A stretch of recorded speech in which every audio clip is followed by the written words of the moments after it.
Thank you very much. Grab a seat. Hello, hello, hello, hello. So, we've just had a little poll. And before I ask you to introduce yourselves, maybe just from that perspective, we want to know which sector do you believe should be Europe's top priority to achieve tech sovereignty? Let's see what our audience has said. So these are the options. We had semiconductors and hardware, artificial intelligence, green tech, and fintech. And obviously we had a very strong opinion that it should be primarily on AI. Do you know what I'm going to do? I'm going to just do this like, not very professional, but very efficient. I should put that on LinkedIn. Not very professional, but efficient. Sounds quite okay, doesn't it? So we've kind of agreed it's mainly artificial intelligence and then semiconductors. Probably quite good. I see heavy nodding to my right. And just that you all get a feel for our speakers here. And as moderators usually get that wrong, maybe you could introduce yourself in 1 or 2 sentences, who you are and what you do. I mean, we've known each other for some while, but please still tell the audience who you are and what we'll do, and we'll just go along there that everyone gets a feeling for you. Sabine. So my name is Sabine Herlitschka. I'm the CEO of Infineon Technologies Austria. Infineon Technologies is a semiconductor company, one of the 3 European semiconductor companies amongst the 20 largest worldwide. Thank you very much. Thank you. Oh, are you lacking a microphone? Okay. Hi there, I'm Jonathan Chu. I'm the managing partner of CMS Beijing. I also head up the IP and tech practice in Hong Kong.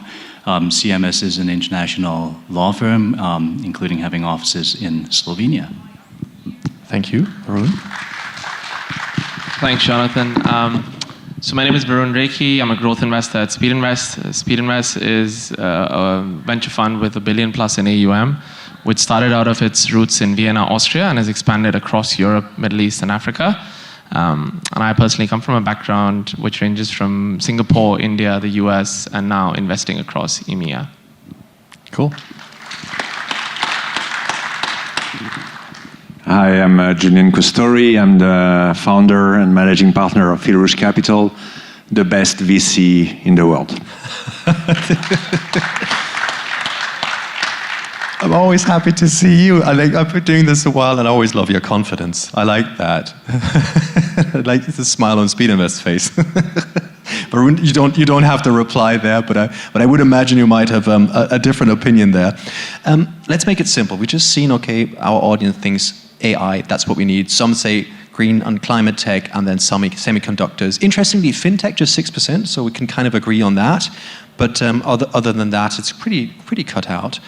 Now, just to make this really simple, I've hosted tons of panels on this, and we've had a lot of discussions over the time. By the way, if you want to join in, go to slido.com and enter #Podim, and then we'll see the audience questions. So what, from a European perspective, what is the single greatest obstacle that's holding us back? Why aren't we right up there at the front? Who would like to jump in? Julien, go for it. Okay, it's a question I really like. I've been thinking about it a lot. And actually, it's very timely for us. We're just closing our 3rd fund. And I have to confess that the experience has been horrible. And I have to say that unlike what everybody thinks, the fundraising for us has been easy, especially in comparison to the bureaucracy we are subject of in the recent months and years. I've counted 7 bodies regulating me, having a right of death on my activity. And this is just becoming insane. There is a cliche that says, America innovates, Europe regulates. I think that in May 2025, this has never been more true than that. So that's the answer to your question. I think Europe has to wake up. There's an army of bureaucrats sitting in Brussels and everywhere, which are trying to prevent from doing the ones that are trying to do something, and that cannot go anymore. So when you said that with the regulation, I saw a strong response on your face, Varun. Yeah, I think I want to actually add on to that because we've been in some of the fundraising meetings. We've been actually trying to explain to a lot of capital allocators across Europe that sovereignty is not about isolation, it's about resilience, right? It's about being aligned together on something, right? When Europe comes aligned, you build things like the Eurofighter, the Galileo satellite network, CERN, everything comes out. But because of this word fragmentation, which I believe a lot of European founders are used to hearing, that's just holding us back. Now, we've started on initiatives, at least on the venture side, things like Project Europe, the EU Inc. initiative, streamlining regulation for fintech companies, passporting the EEA license across the countries. So we have started on that, but we are still not aligned. And that's where, yeah. Thank you. Who would like to add to that? Sabine? Well, first of all, I think we should not always start off with the complaining about all kinds of things, as much as they are true. But I think bottom line is that Europe is a continent and a market of some 500 million people. It's a significant market, and it's a valuable market, therefore highly attractive. Now, what is holding us back? First of all, that we think and behave as Europeans, of course consisting of 27 states, but acting as one region, which means we need the single market, we need the single digital market, and we need a capital markets union. So particularly for startups, for scale-ups, but also for companies like mine. Yeah? I mean, let's get rid of those hurdles that still are linked to this kind of national state horizon. And the good news is that many people have recognized the need for action, and all together we have to push that this action, digital single market, capital market unions, really takes place. The second point of bureaucracy, I fully agree. I want to add one thought. I have been socialized in research and development. We are a leader in technology. We talk about the excellence of technology, the excellence of research. So why don't we talk about the excellence in regulation and bureaucracy? We tend to talk about bureaucracy always in this kind of black and white attitude.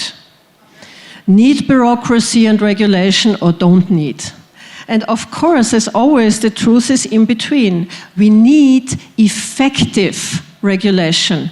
We need regulation that fosters our competitiveness, that fosters, for instance, also that startups can flourish and entrepreneurship can flourish. So we need to have this kind of ambition of effectiveness and excellence in regulation, which means simplifying, but simplifying is not enough. It needs this kind of focus towards effectiveness. And I think this is one major aspect of action that's needed. Interesting mixed reaction from the audience. Julien, I saw a lot happening in your face over there, but I'd first like to see what Jonathan has to say. I do agree that we don't necessarily have to focus on the negative aspects of regulation. I mean, as a lawyer, we love regulations because we make money off of them. But that being said, we have to remember that Europe's very different than a place like China, a place like the US. You're many countries. By its nature, you have to deal with interests of different jurisdictions. But at the same time, simplifying does make a lot of sense because at the end of the day, it is the regulations that hold back innovation. One thing I want to add to this is it's important to bear in mind that as European companies, the world's very big. If you're being regulated here, you don't necessarily have to wait to be established to start doing business in other jurisdictions. Think of, I mean, you're armed with knowledge, you're armed with talent. you come from one of the most desirable markets, it doesn't hurt to come from Europe and be operating in Japan, operating in the US, operating in China, in Hong Kong. So keep in mind that the world's big. Even though you're in a regulated place, doesn't mean that you don't have the right to go to other jurisdictions to establish your business there and be competitive. Thanks for that. Before I dig too deep onto this, here's one question I like a lot via Slido.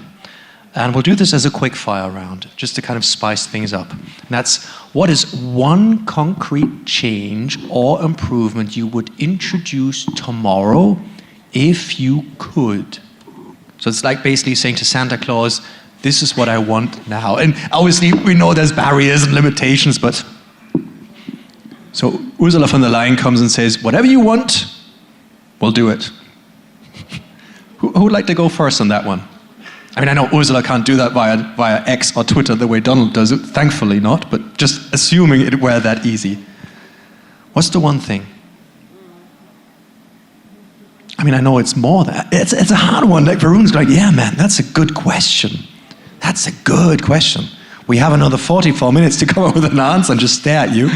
Varun. Because I'll tell you, honestly, struggling with this thought, because you could say some of the points that were mentioned, right? Regulation should not be coming from a defensive posture. It should be coming as a platform for innovation. So if there's one thing that I could do, would be, and this applies a lot to me in fintech, would be to streamline passportability of licenses across the EEA for businesses that wish to operate. It's almost like a drag and drop functionality for businesses that will allow them to build cross-border products that integrate their solution quickly without them having to understand 27 different jurisdictions, regulations, and loopholes. Now that requires a lot of cohesion, that requires a lot of process improvement, but if that's one sort of magic wand that I could have. And there is a model that's being done like that in the Middle East. Dubai is trying to do that with an entire ex-FCA regulatory setup out there. Dubai is just one Dubai, right? Europe is a continent. So a little more complex. I think that's what I'd like. I like that. Anyone else want to chip in? Yeah, I mean, that's a good and a tough question, just because there are so many things I would change. Just do one. If you want me to pick one up, I could tell you one pretty easily. In Europe and the world we are operating at the moment, there is a nonsense called KYC and AML policies. So anti-money laundering policies and know your customer. So those policies are being pushed down by the regulator to the end of the food chain, i.e. we as investors have to be as a bank now. So we have to check our investors and we have to check the companies we invest into that are complying to those crazy standards, which is totally not our job, if you ask me. And this is just taking an insane burden on our operations and on our ability to do things. And you know what the worst about it is? Money launderers are still laundering money. That's the sad part about it, is that it hurts honest people doing honest business. Thank you. Sabine, you were also going to chip in, I think. And then we'll have... I really have to say, if there were this one action to be implemented in solving everything, of course it had been done. So just as a disclaimer, the world is too complicated just to focus on one action. Sure. Sorry to say that. We would all wish to have it, but the world is too complex. Nevertheless, I would focus on two elements. First of all, in what sectors is Europe unhealthily dependent on others? Keyword data economy. Where are our hyperscalers? Where do we take advantage of the abundance of data we have? How can we make sure that we take advantage of the data we have? Because for everything else, and also your slide before, I agree with AI, but still AI builds on data. So let's not jump on, let's say, the usual suspect buzzwords. But let's think a bit more structurally, which means reducing the dependencies and building up our strategic competence in the data economy.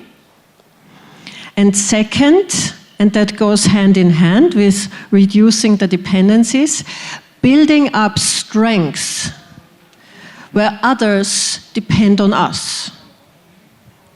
Like, for instance, in some areas of green tech. Like, for instance, in some areas of semiconductors. Take Infineon. We are by far market leader in what's called power electronics that unlocks the huge potential of energy efficiency. Now think of the green transformation. We need the technology background to make it happen. So it's both elements, reducing dependencies and building up strengths. I thought it was also very elegant the way you kind of were asked about one and you just decided I'll take two. I mean, did it very, very elegant way. I like that, but it's about doing things differently. Jonathan, you've been having a bit of time to think on this one. Yeah, I mean, that's the problem, again, with the way my brain is wired. I'm just trying to understand the context, how to get the best answer. Okay. You sound like an LLM on that one.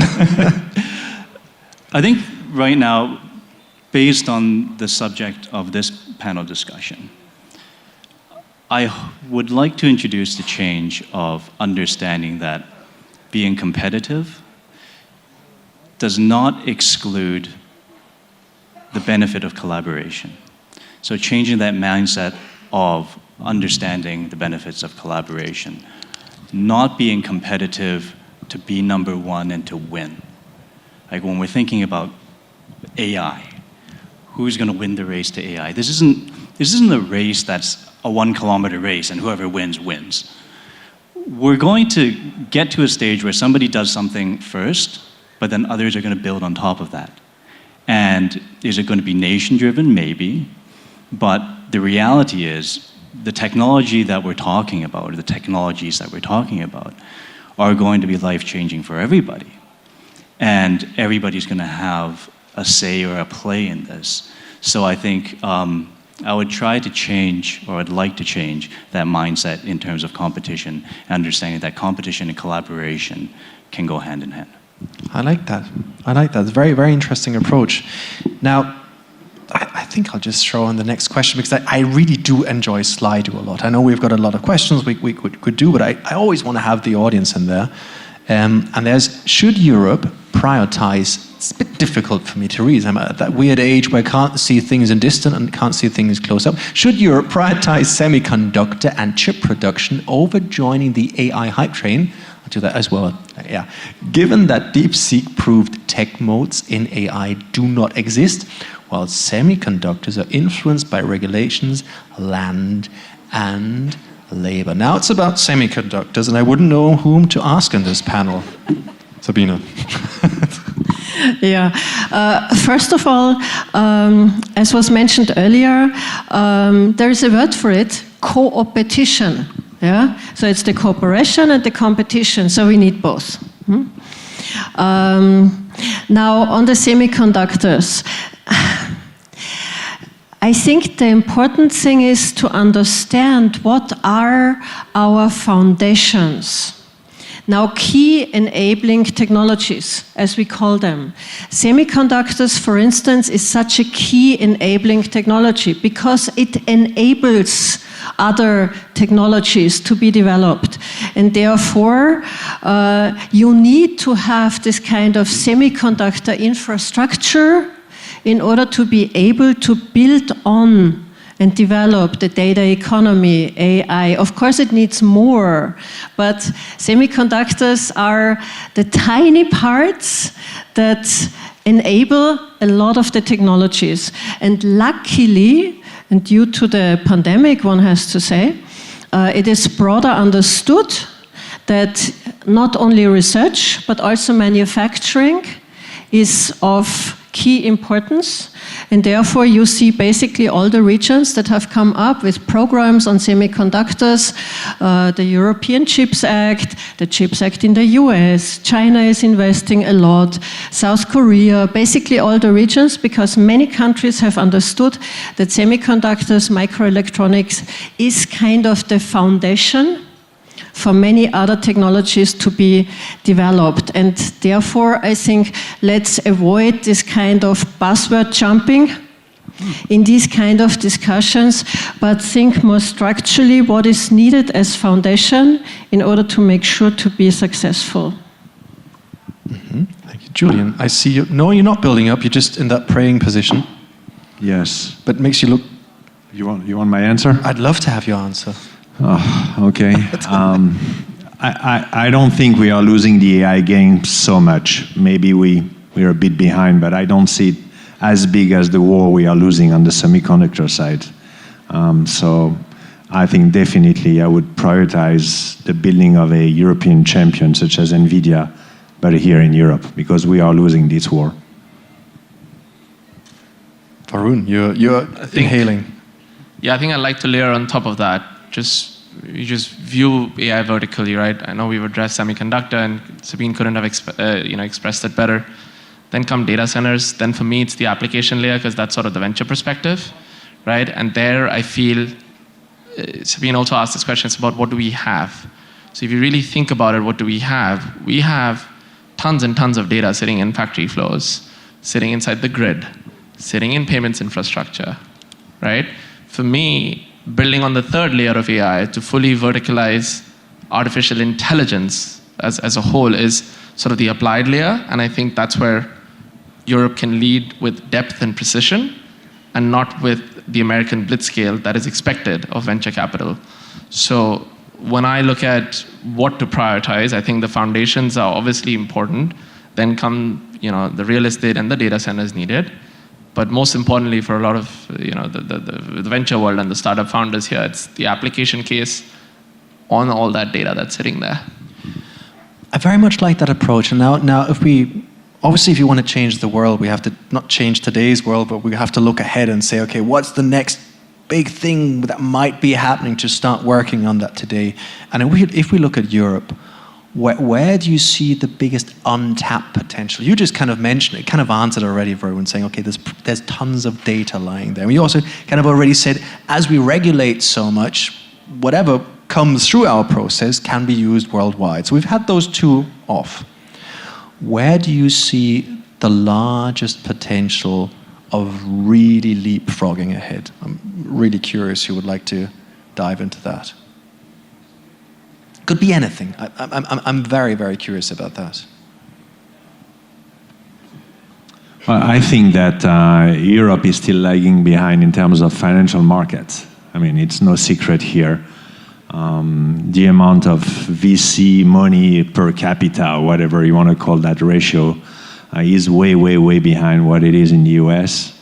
There are multiple reasons for that, but I think that until such a time, private investors are not going to pour into this asset class. I think we're still going to lag behind. I mean, US is lucky; they have pension funds, endowments, structure, and so on, which are pouring money into the VC sector. We essentially have one key investor all across the region. It's the European Investment Fund. And they are great, but by now they should clearly be supplemented by a lot more bigger institutional investors. Thank you. Sort of have a thought to that, to add on to that, I think, and I keep asking this question as well when I see other global markets, and when founders also ask, like, why is this not venture backable or not? I think for the water tap to start from the pensions and private capital and the big German family offices and the Austrian family offices, that out from the pipe needs to work, right? And the out is exit value. And the out is where regulation stifles us, because the capital markets are just not supporting that. So what we've done is, in Europe, we've imported the model of American venture capital, which is 0 to 10 years IPO, exits, and the flywheel returns.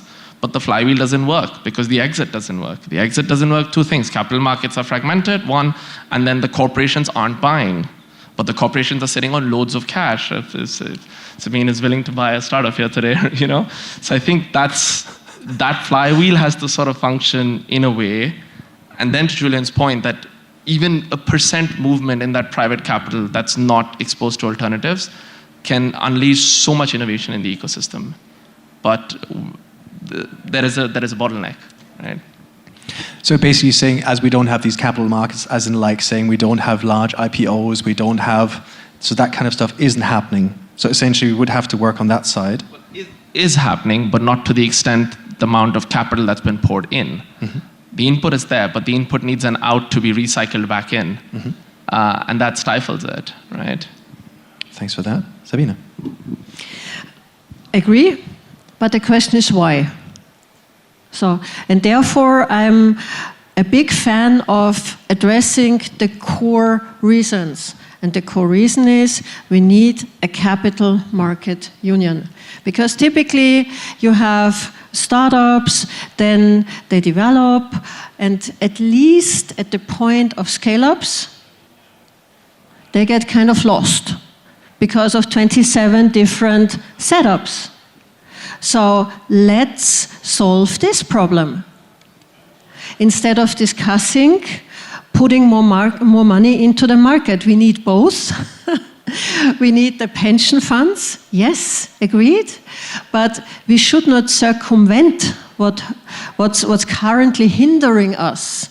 So I think we really need to push for the capital markets union. Mm-hmm. And the other extremely powerful tool that has been implemented in the US for decades, in China for decades, is the innovation-oriented public procurement.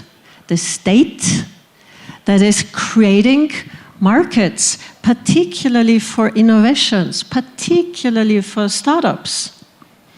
And of course, we as companies, as larger corporates, we are a perfect example. We are not looking at startups just by this kind of digital approach, buying or not buying. No, we enter into corporations, we work with startups at various different levels, in R&D development, as customers, as potential suppliers, and many parts in between. We have a booth here and demonstrate that. She's basically saying, come talk to her. I like that. There's something that I'm curious. You know, I think once you have a diagnosis, sometimes life gets easier. And so for those of you that don't know me, so I've co-founded 6 different companies in the last 14, 15 years. One is a non-profit, actually called Austrian Startups, with the target to make Austria as entrepreneurial as it should be, to make entrepreneurship as common as skiing there. And it's been a long trip, and Austrian Startups went on to co-found the European Startup Network. We've done a ton of things. We've done advisory boards to the chancellors, ministers, and whatnot. And we've had so many amazing pitch decks, and I keep thinking, man, what's wrong there? And I'm actually half Irish, half German, grew up in Portugal, live in Austria. I'm an avid European. I just could not get it. And I was working on a pitch deck one night, and it was about innovation and not succeeding, and there was the old Kodak story. And I remember tapping into you probably all know the innovator's dilemma, which essentially says, if you're doing really well and things are really good, you focus on the things that are really good, and you just don't open up for bad things, for new things, until you miss that moment.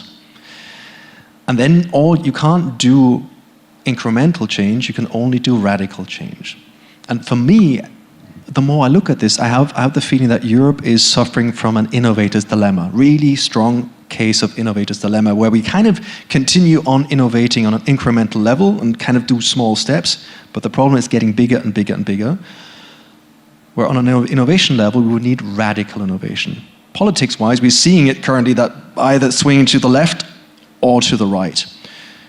And that's my current understanding of the environment. I'm curious how you see this thesis, this approach that Europe is, in my opinion, suffering under the innovator's dilemma. What's your take on that? Everyone's looking towards Julien going like this. Because I think if one can name it, at least in my simple world, if I can name it, I know how to handle it. I think for me, when I view that, and when we see all these startups, and you're just like, and you make that statement sometimes to a founder, you're like, you know what, this model would work in the US, not here. You want to question that, like, why not here? And a lot of that, especially as a venture investor, it alludes back to the point of capital markets union, because everything else exists. There is R&D, there is talent, there is depth of domestic capital. There is an attractive immigration policy. Everything is there. The inputs are there. So for me, it's always back down to the output, to the point that was mentioned before. Mm-hmm. I know it doesn't fully help answer it from a founder's perspective, but we also have a fiduciary responsibility when we are investing on behalf of someone, and that's how we sort of think through it. Mm-hmm. Mm-hmm. Interesting. Anyone else want to comment on that? Because for me, it's like Europe is kind of, it's not going too well, but it's not going too bad, and therefore the big steps that need to be taken, which we kind of all know, are not taken because the general public probably doesn't care too much about it. So is it still too okay? Maybe building on top of that, you guys know better than me in terms of whether or not there's some sort of innovator's dilemma occurring in Europe. But at least from what I see, in terms of patent applications, in terms of what is coming through into our side of the world, and what I hear from my colleagues, is that there is still innovation, there are still great ideas. And I think it may be, and if we're seeing this, if we're seeing a dilemma here, it could be an environmental factor, it could be there's not enough stimulus, there's not enough attracting people to go to a certain place in Europe or to come to Europe generally to establish, because you don't really think about, I'm going to go to, well, maybe you hear a lot about Portugal, but generally speaking, it's not as attractive as the US, Silicon Valley, or maybe even now in mainland China, where we're hearing with Shenzhen. What I'm seeing in Hong Kong is the government's resetting everything, making it a very attractive place to set up businesses, for startups to not just develop R&D and all that, but to also establish a base, and to establish a base for the future, which goes to the exit that you're talking about, because we've got, great capital markets situation there. Thank you. Sabine, you've got the microphone at the ready. I think the comparison to the innovator's dilemma is not that suitable, because I think with all the strengths we have, with all the potentials we have in Europe, we need significant and urgent change. Mm-hmm. And more of the same. And the innovator's dilemma is very much oriented to the needs of the customers. No, I don't see the needs reflected anymore. I see a lot of ideology. Yes. Yeah, and we need more pragmatism in implementing what's effective. Like, for instance, again, acting as one Europe in order to be able to unlock our potentials and build on our strengths. So this kind of, this quote, never waste a good crisis. Yeah. We are currently in this stage. Let's not waste this moment where a lot of discussion has been put at European level, and these changes, all the papers are excellent, the papers are super, yeah? But now it's time to implement. It's really implementation. Do you think that Donald Trump is the greatest unifier of Europe? That's the feeling I have. Ever since he's been going absolutely ballistic in the US, Europe seems to be getting the act together a bit more. Now we talk about many issues that have such a history. Yeah. All of a sudden, things become a bit more into movement. Yeah, I like that. Okay, Varun, I just saw you grab up your microphone. You're just going to... No, I think that was spot on for me. Yeah. The environment that we're in is sort of just ideal for what... Okay, thank you. So we've done the first two questions already on Slido. I'll just jump in. Which market is better for green energy growth and awareness, Europe or the US? Where would you start considering EU regulations? That's on the green energy. So we've had the three questions from the top already that just can move up then. So which market is better for green energy growth? Whoever would like to, I don't know. I think for me, Europe, because there's a key line there which says awareness, right? Yes. I spent a decade in the US, but I can just say the awareness is just a completely different level when it comes to green energy here in Europe. The regulations support it. We've invested in a company that was also built on the back of the EU Supply Chain Act. When regulation is used well, you build good businesses with good moat. And I think that's a strength when you view it like that. So for me, that question is straight away Europe. Great. Sabine, you were just going to chip in on that. Yeah. I mean, Europe has exposed itself a lot with the Green Deal. However, all major regions want to go into this kind of energy and green transformation. But Europe has put that Green Deal very much into its window. Please remember, the Green Deal has two targets: the green transformation and strengthening competitiveness. So it's both. And we need both. So I expect for the Green Deal to be successful, much more regulation, effective regulation to strengthen competitiveness, building up green markets, for instance. Julien. My grandmother used to tell me, when you don't know the answer to a question, just shut up. It's always better than saying something stupid.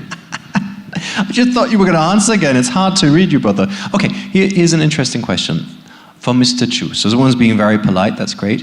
Do you believe EU and non-EU countries should push for more harmonization of civil legal institutions and procedures, forms of corporations, etc., to make trans-European tech licensing and funding easier and more, can't read that, predictable? Well, I think this goes back to what we were talking about earlier, unification, streamlining everything. Look, I'm in China, when I first got there, I was speaking with a lawyer that's helping me with something. He's based in Shenzhen. I'm like, there's this case I have to deal with in Shanghai. He's like, oh, I'll just go up there and I'll deal with it. It's like, what do you mean? He's like, aren't you based in Shenzhen? He's like, yeah, but my license allows me to practice everywhere. It's not like the US where every state has its own set of laws, own bar licensing. And I think that's one of the advantages of China. I couldn't imagine practicing or doing work out on that side of the world where each province has its own, I mean, yes, each province is going to have its own unique, customs, but there's just the law, and the law applies everywhere. And, the courts can be, yes, it's jurisdictional, but again, everything is streamlined. So I think, in my view, again, it's not for me to answer because I'm not a European lawyer, but just from what I see, the benefits of harmonizing and streamlining, and from what I heard today from my fellow panelists, it makes a lot of sense, and I think it would make things a lot easier. I think that's a great answer. And the thing is, I mean, it basically goes also in line that the challenge we have in Europe, like if we would harmonize a lot of the factors. I mean, I fully believe in Europe, but the point is we have 27 different approaches and making cross-border investing close to impossible, and then we have the lawyers, and then we have the, no offense, and then we have, of course, even worse, the, what are they called in Austria and Germany? The notaries. Thank you so much, the notaries, which is a concept. I mean, what I've spent so much of my lifetime listening to these notaries read out things no one wants to hear, and everyone reads, and it costs a fortune. It's a nightmare. And I think to harmonize, that would be one of these big things. And where was, you mentioned EU Inc. a little earlier on, Varun, I believe. There's a guy from Austria, Andreas Klinger, who's been instrumental on making that work, and he's really pushing it forward above and beyond. And I mean, the topic is not just called, let's have kind of like a little session complaining about Europe, but we also want to understand how can we catch up and move ahead. And I'd like to use the last 17 minutes to just kind of understand, in an ideal world, our world now where we're sitting today, that is the ideal world in my opinion, how can we move forward? And I think one of the ways of moving forward is looking at some best practices maybe, and also understanding what are the little steps we can take to succeeding for our ultimate goal. And one question I just saw here that just jumped our way was basically asking, what are some of the best practices we've seen in some of the individual European countries? What are some of the ecosystems that have made the greatest progress in the last couple of years? If we could pinpoint that to something, we can say, hey, this country, this environment was really spectacular. If there is one that comes to the top of your mind, is there something that stands out?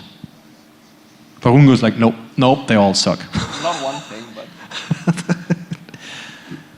I don't know. I think our region is doing pretty well. If you ask me where it was 5 years ago and where it is now, I would have to say that probably I would need to define a couple more concrete metrics, but certainly from the amount of capital available, that's one region that has really exploded compared to where it was. So I would say that actually that's what I'm saying to a lot of founders. CE is not a bad place to be at the moment if you're fundraising. Mm-hmm. Thank you. I would add to that, I think seeing pan-EMEA, what I've noticed is it's important to recognize for investors, founders, operators, the sort of the beauty of each region, right? Today, if I point out the schooling system in Poland. Poland's producing some really, really good founders. You look at Stockholm, some of the best companies of Europe have come out of founders from KTH, right? You look at companies that have come out of Estonia. Romania, obviously, with what UiPath did. The point of CE being an underdog in the overall fundraising story, 100%, right? Some great talent. You see, the ecosystem catalyst done by the British government in that sense. So I think when we view this, the reason I shook my head initially is because there's no one initiative that I can point out to that this was big. For example, I can point out to a big initiative in Saudi Arabia today on what they're trying to do for startups, but it's hard for me to point out one specific thing. So we view it as a different way, which is recognize the beauty that exists in each system and try to find founders that play to that strength. I think that works for us as sort of a pan-European fund. Thank you. I mean, I don't have to ask all of you, but there's something you'd like to add. I'm curious. If not, I'm happy to move on. Then there's a question where it says nicely, for CMS, how does China perceive the EU regarding startup competition? Could you compare the European Union's advantages and disadvantages? That's a good one to ask lawyers, right? It's a free consultation. Yeah, it is, perfect. And Can I send you an email? Yeah, just one thing, and maybe we can move up with the Slido questions then, because we've done all of them on there now. For the boys at the back. Look, I think this is kind of connected with what we were talking about in the last answer. What does Europe do well? What does the EU do well? I think, first of all, China's interest in the EU, one, it's a great market. CEE is an untapped market, or it's a very aligned market as well. Lots of great talent as well. So in terms of investments, in terms of looking for worthwhile companies and startups to acquire or to invest in, definitely do it very well. One bigger picture, one very more basic thing that I've observed is the EU still has a great brand. I think Europe is a great brand. Anything coming out of Europe, at least to our side of the world or the rest of the world, it is something that is thought through. It is something that is of quality. It is something, and maybe the regulations do help in that regard, but the problem is it's a double-edged sword. But the EU branding is very important, and I think there is interest in technology that comes out of Europe because just generally the concept of that has appeal.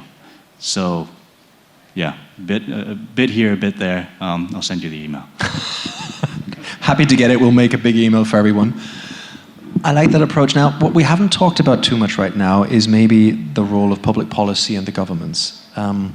And what I found quite interesting was, I think all of us have spent a good deal of talking to certain governments and so on, and we also know the limitations. And a couple of years ago, I had the luck of listening to a speech by Barack Obama, and he said something I liked a lot. He said, politicians don't lead, but they follow. And if you want change, you've got to create a movement that's so large that it can't be overheard. And that's something that stuck to me, because obviously a government can only do what's popular. A government can only do what's demanded and what's in demand. And that's kind of the context I would like to give to this question. I'm curious about it. What do you think is the role of public policy and government funding in accelerating the tech sovereignty in this context I just put?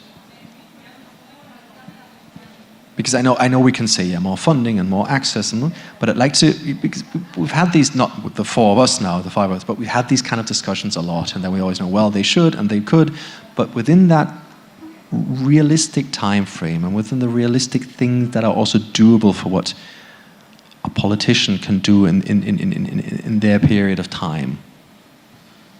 What's the thing we should focus on? Varun, you've got the mic at the ready. I think the one thing that stands out for me the most is signaling, right? Signaling. Yeah, like the work will be done in all the parliaments and all the governments. Signaling is very important. That can take shape in how they attract human capital, financial capital, or how they make it into a melting pot for sort of talent to build something. But it's about signaling, right? It's about how do you tell the world that you're open for business and you're open for innovation. So that stands out for me. Is there an ecosystem that stands out particularly to you in this? In the broader European Yes. ecosystem? Well, because I'm based there also, I think, and I see it the most, it's the UK. With a lot of the policies. I think a close number 2 for me would be France. Yeah. The way I view France today as the leader in AI for Europe. And then the third one I would say is, it's young, but it's developing, it's the Polish ecosystem. Mm-hmm. Anyone want to add anything to this? Please, Sabine. Well, I'm not that humble as That's you put it in your question. Yes, of course, the governance in the political system is driven by the electorate. Yes. Nevertheless, policy has an important, and the government has an important role to play as they come up with the legislation. And my expectation is that a government does not only follow the expectation, but does the right things. Mm-hmm. Because all the governments have recommendations, lots of strategy documents, and that's the task of our personnel that we as a public fund to implement and go for the right things to be done, which means creating the right regulatory framework so that we can strengthen our competitiveness, that we can go for a green transformation that is being successful. In the end, it's about creating wealth in this kind of knowledge-based economy. So I would not just expect them to signal, because they do have the power to come up with legislation. And this is what I expect. However, I acknowledge that implementing policies nowadays has become extremely difficult because you're always so much exposed, but it's up to us to support that. And together here as Podim, for instance, being a representation of the power of entrepreneurship, this is a strong signal, for instance, to the government in Slovenia and beyond to support policies fostering startups, scale-ups, fresh entrepreneurship. So this is the right way to go, but I would not lower my expectation only because things get difficult. Mm-hmm. Life for us as leading companies or organizations is also not easy. But we should not have lower expectations to those who create framework conditions. Mm-hmm. Mm-hmm. Okay, thank you. I think it depends on which country you're talking about. Of course. Because some countries have politicians that come out and signal and possibly even inspire, right? But at the end of the day, it is the government and who is going to be putting in place initiatives and legislation to facilitate this. But I think the interesting thing I just wanted to highlight is, I mean, in China, every 5 years, the government comes out and sets up goals. And being a leading EV, country manufacturing, being the leader in EV, being a leader in certain technologies, this was all announced, and it's just being done.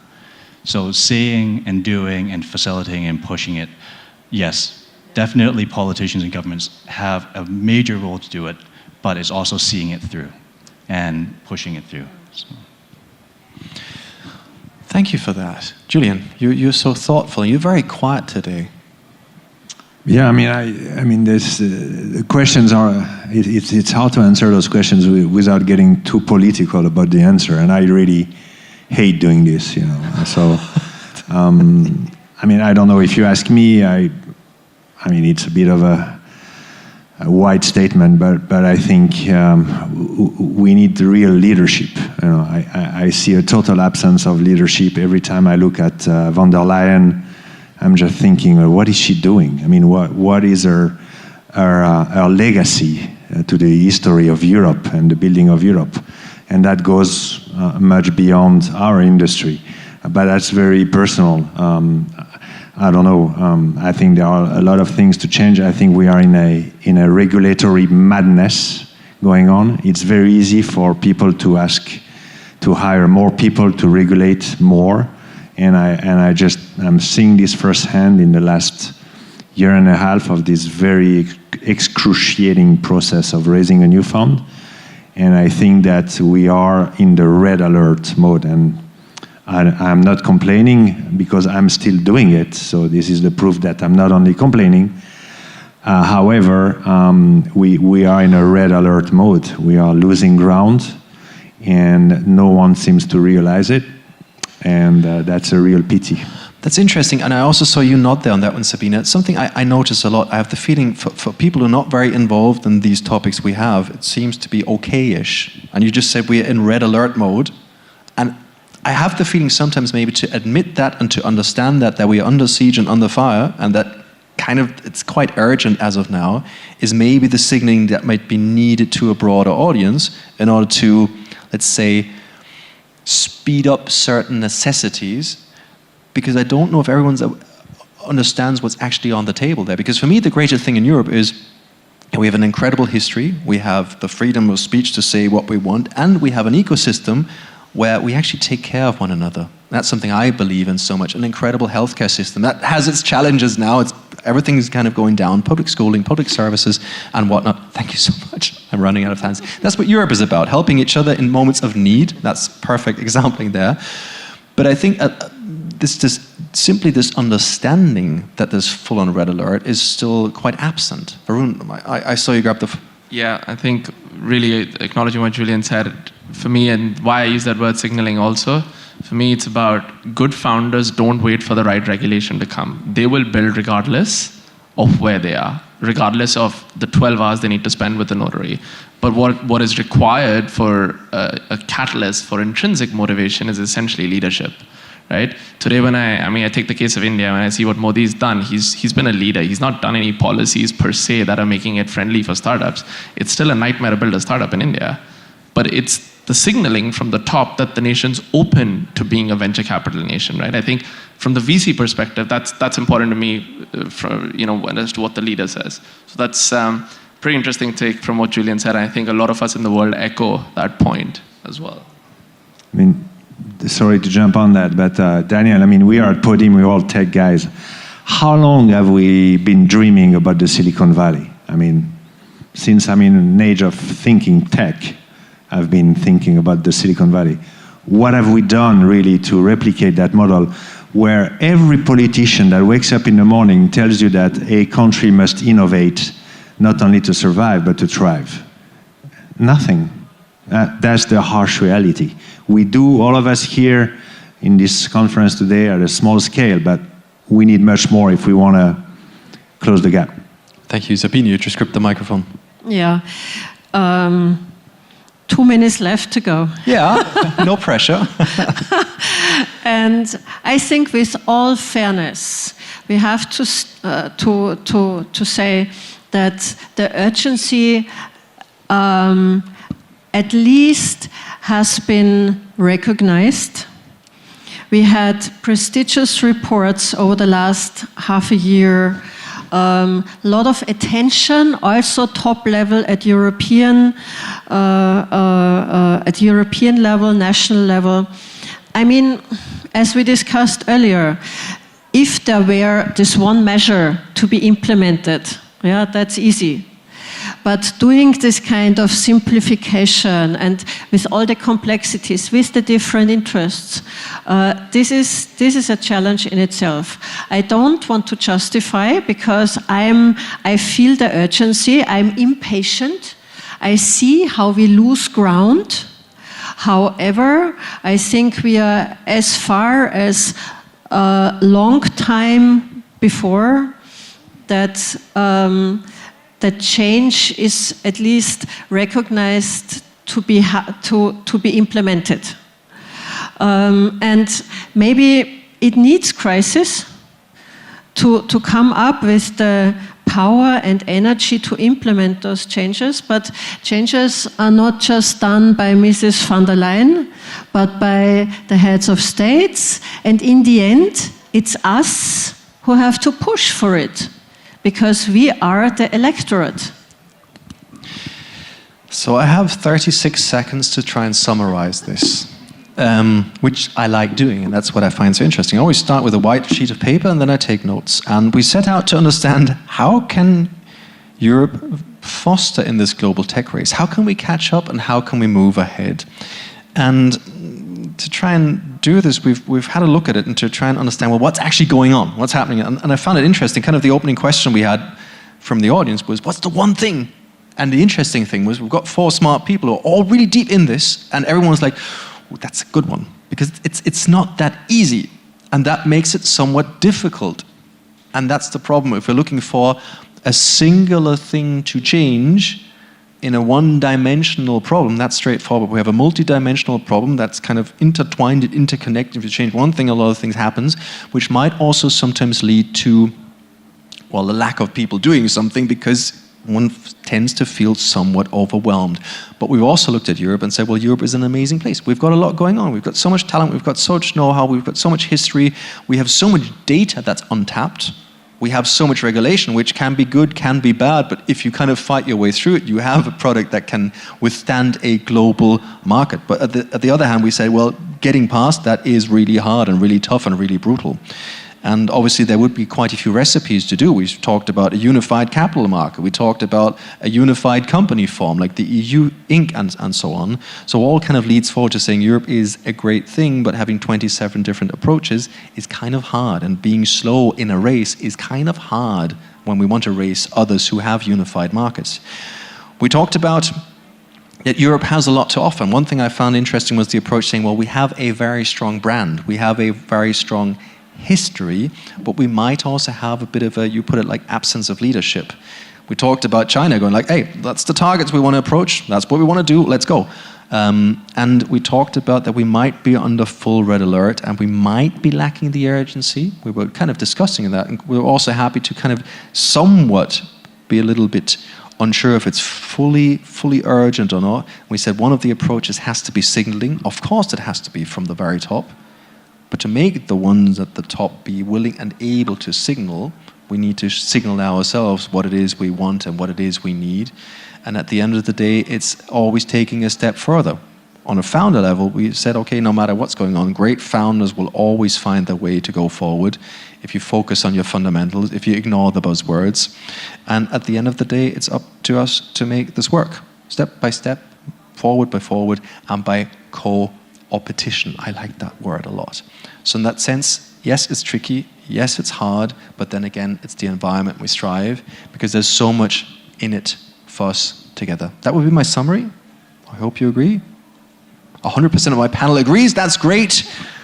And at the end of the day, it's up to you to make these things work, because we're all avid Europeans and we all have this beautiful little Europe we can look forward to. What we can look forward to now are 2 things. Number 1, I would like to thank my amazing panel for the somewhat interesting discussion.